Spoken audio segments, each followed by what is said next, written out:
Good morning, everybody. My talk is called Innocence and Grudge, Conditions for Colonial Redress. I'm specifically going to talk about the Netherlands. I would like to thank Wayne and Carrie and the other organizers for inviting me. It's an honor to give a talk with so many eminent speakers.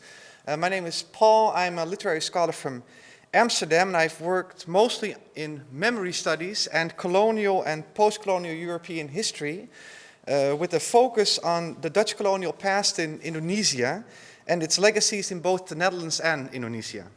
And I was invited by Wayne to speak about the question, is repair possible in a condition of cultural aphasia? This is from I rephrased it a bit, but this was in his email.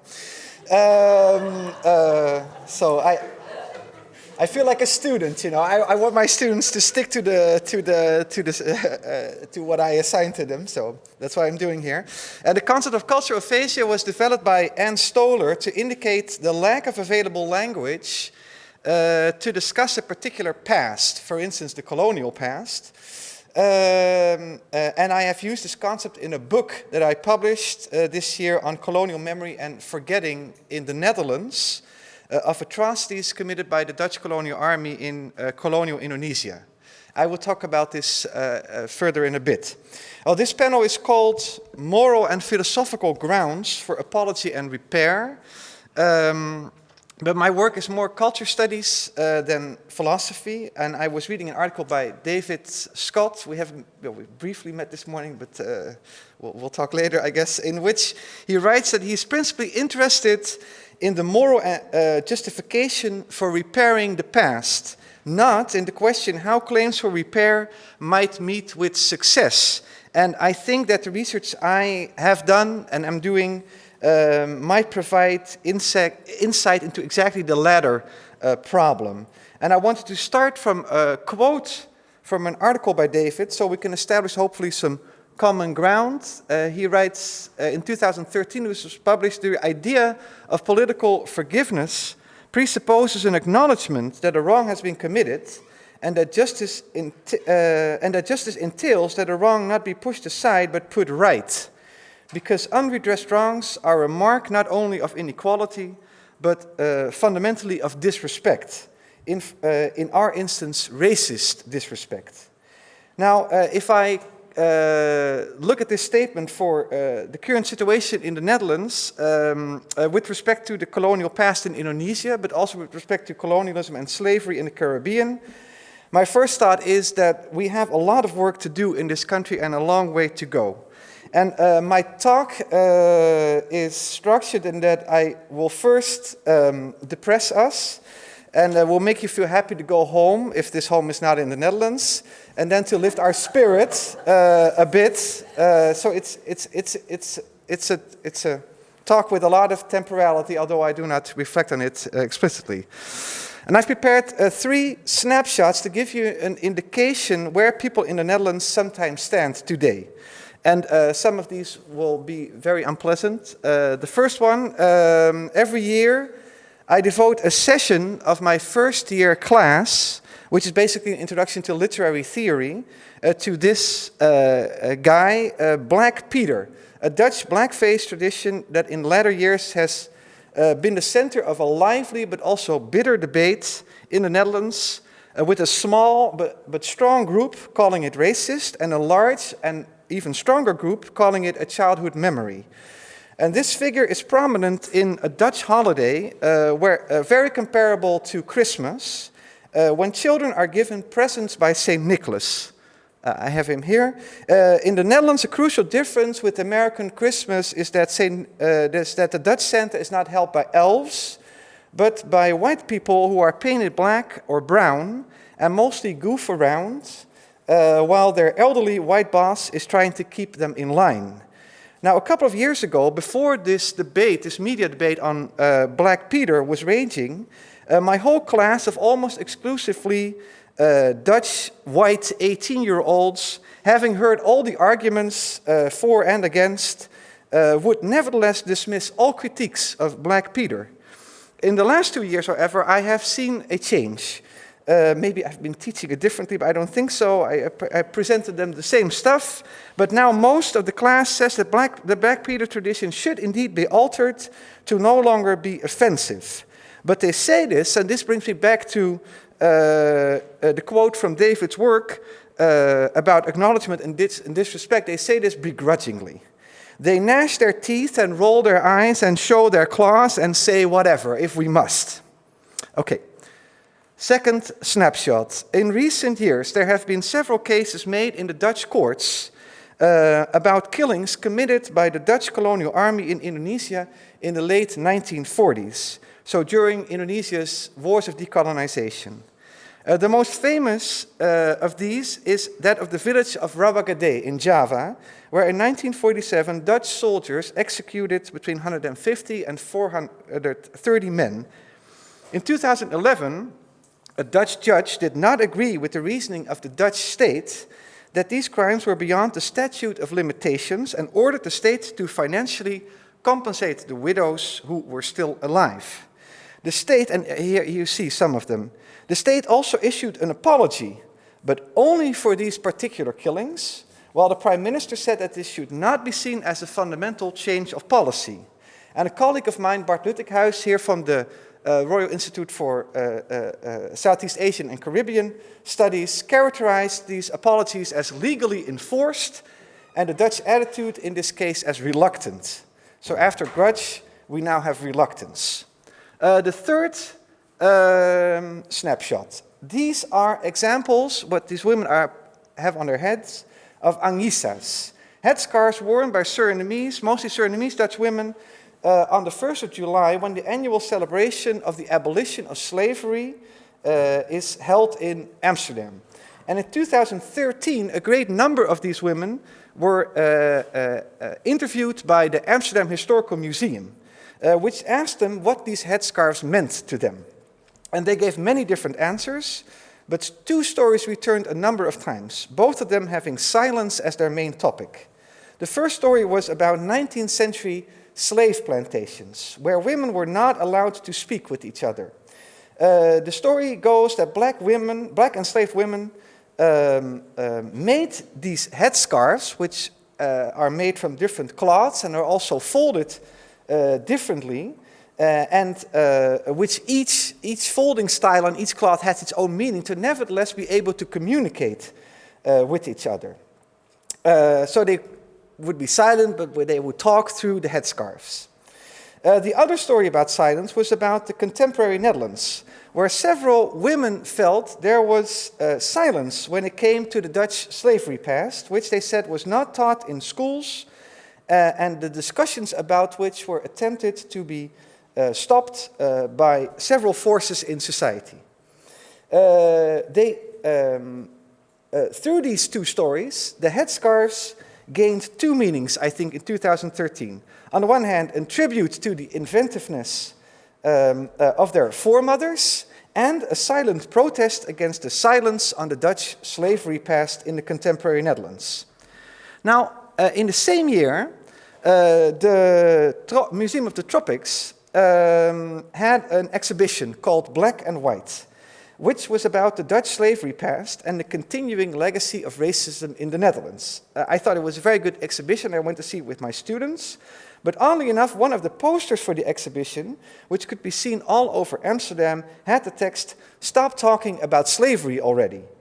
I think the museum chose this text to accommodate a widespread feeling in the Netherlands that, contrary to the opinion of some of the women wearing these headscarves, there is too much talk about slavery.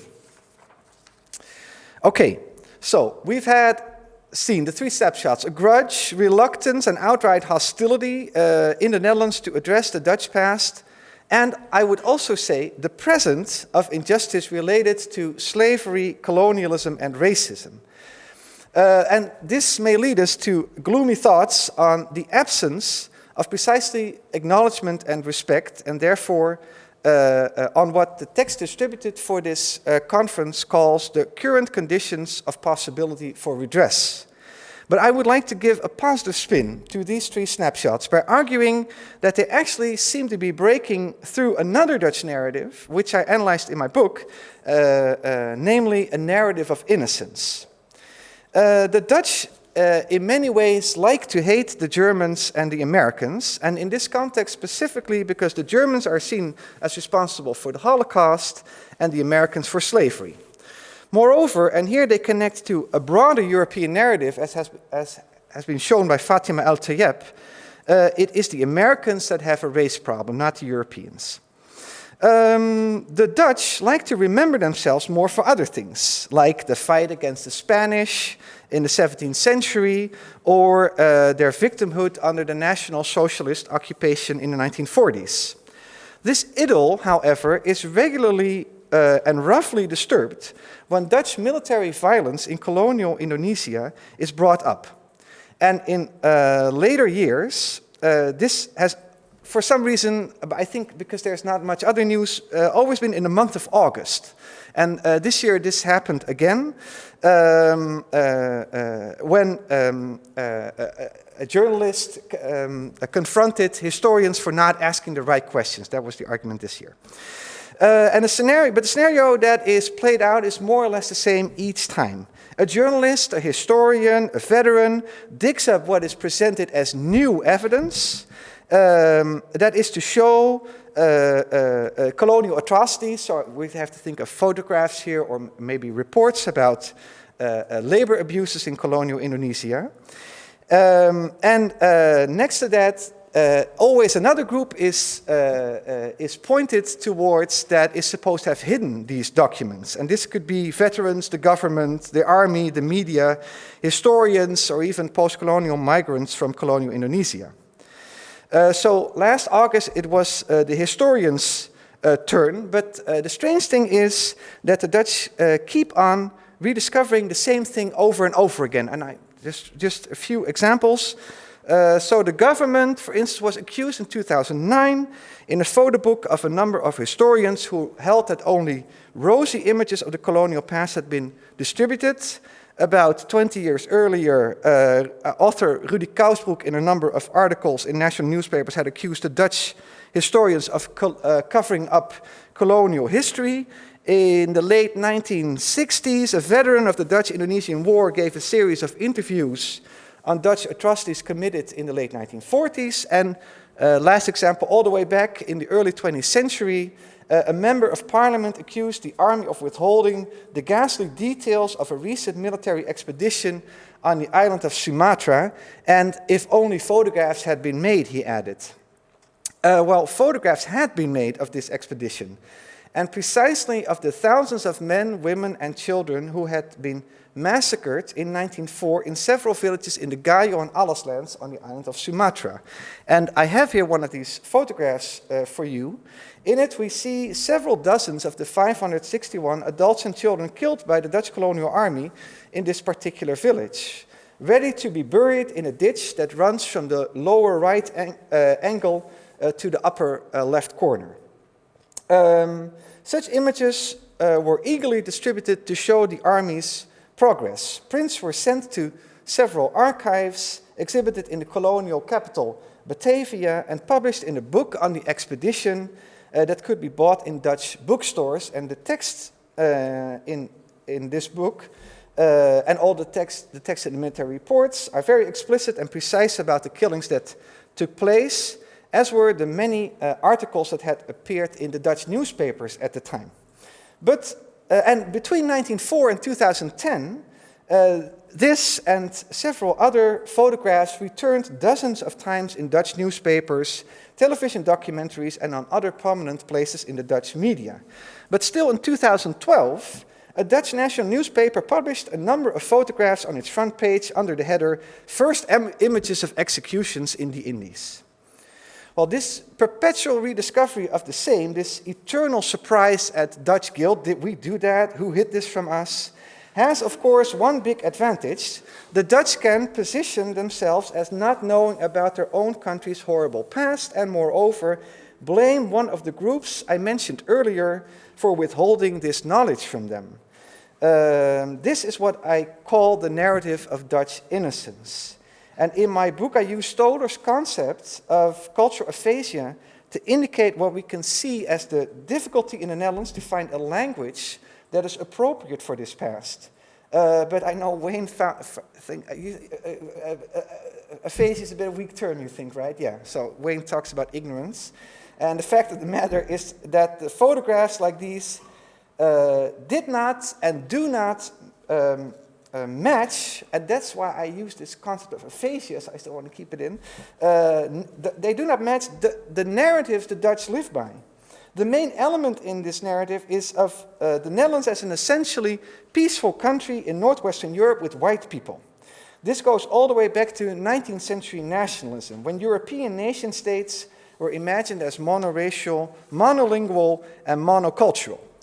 And the consequence of this imagination is that both the colonial past and the past and present of immigrants, or you could say non-white people in the Netherlands, are easily seen as not belonging to Dutch history.